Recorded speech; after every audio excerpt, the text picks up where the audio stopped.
رحل صاحب السمو الملكي الأمير مولاي رشيد اليوم بجدة لتمثيل صاحب الجلالة الملك محمد السادس نصره الله في أشغال اجتماع مجلس جامعة الدول العربية على مستوى القمة في دورتها العادية 32 التي تستضيفها المملكة العربية السعودية.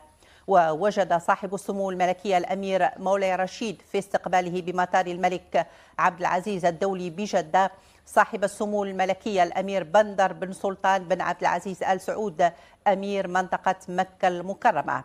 كما تقدم للسلام على سموه وزير الشؤون الخارجية والتعاون الإفريقي والمغاربة المقيمين بالخارج السيد ناصر بوريتا، وسفير صاحب الجلالة بالمملكة العربية السعودية السيد مصطفى المنصوري وأعضاء السفارة المغربية. وبعد استراحة قصيرة بالقاعة